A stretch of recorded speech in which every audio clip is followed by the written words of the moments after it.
श्री शास्त्री स्वामी धर्मप्रसाद दाजी BA college में आप सभी विद्यार्थी मित्रों का हार्दिक स्वागत है।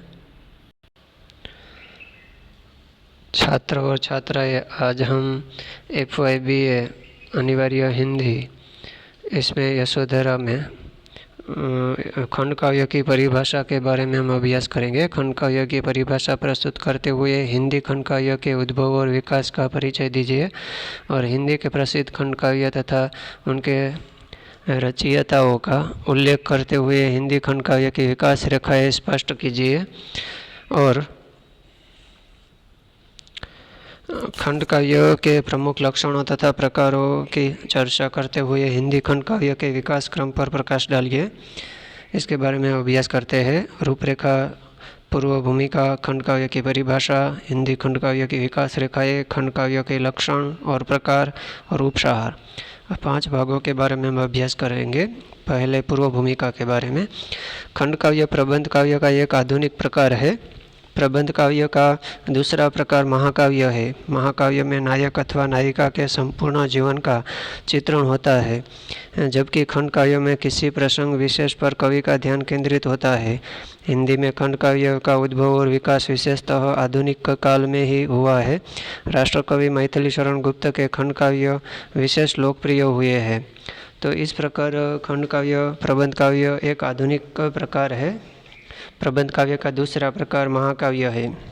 महाकाव्य में नायक अथवा नायिका के संपूर्ण जीवन का चित्रण होता है, जबकि खंड काव्य में किसी एक प्रसंग और विशेष पर कवि का ध्यान केंद्रित होता है। तो इस प्रकार महाकाव्य और खंड काव्य में तफावत देखने को मिलते हैं।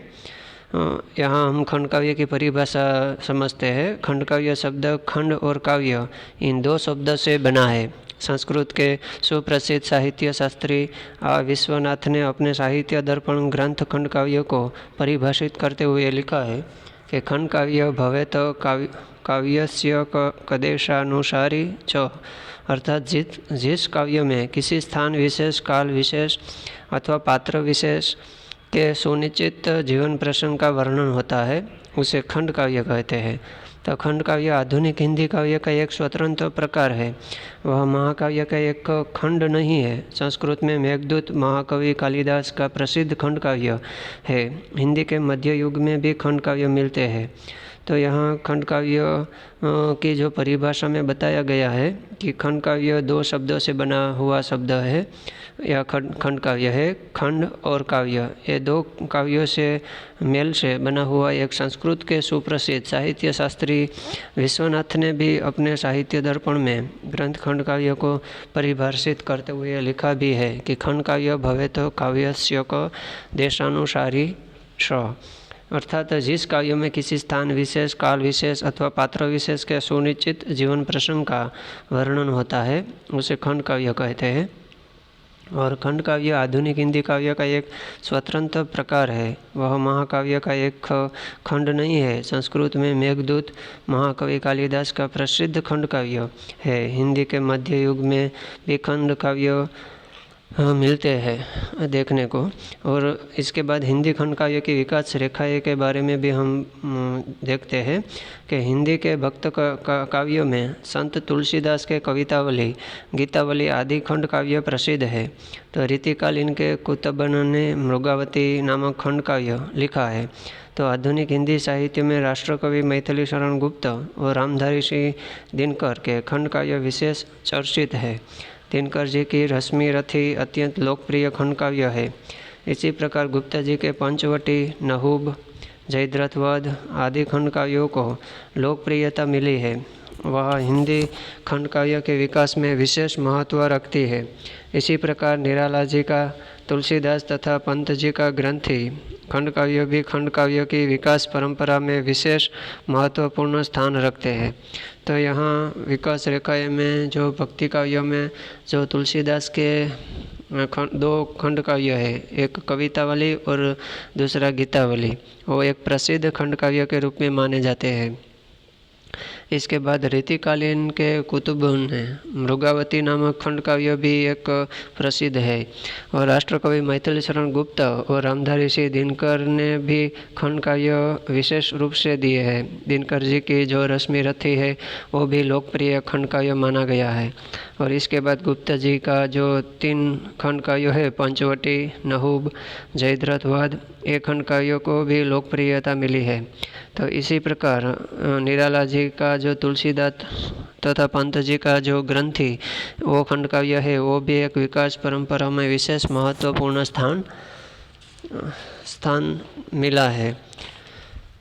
हिंदी खंड काव्य के नवीनतम परंपरा में श्री नरेश मेहता का सबरी, भारती का अंधा युग, काबरा जी का धनुष भंग इत्यादि विशेष उल्लेख है। इस प्रकार हिंदी खंड काव्य विकास प्रशंसनीय है।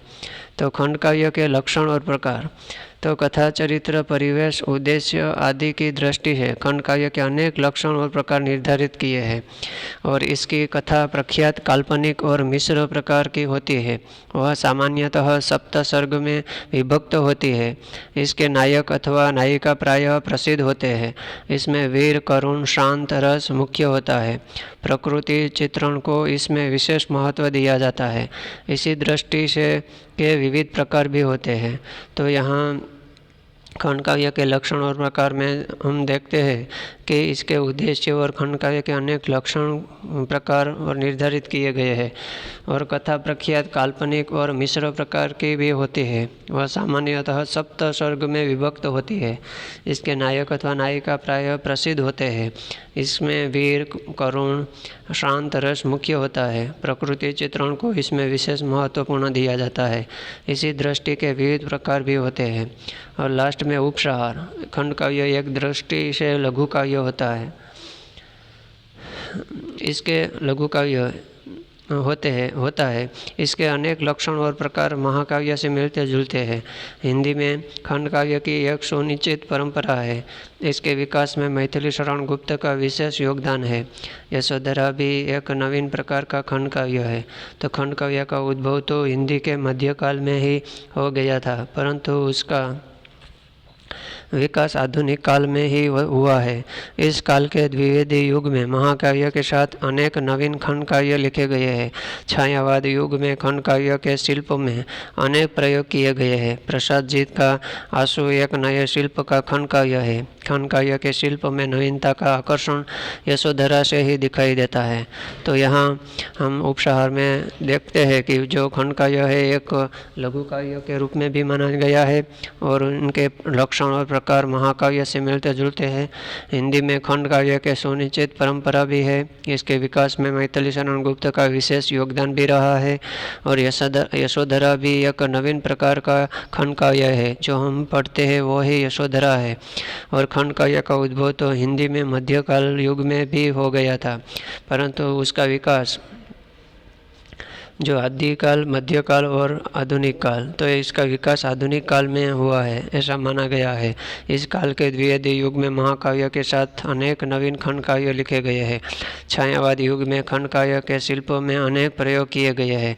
प्रसाद जी का आंसू एक नए शिल्प का खंड काव्य है और खंड काव्य के शिल्प में नवीनता का आकर्षण यशोधरा से ही दिखाई देता है।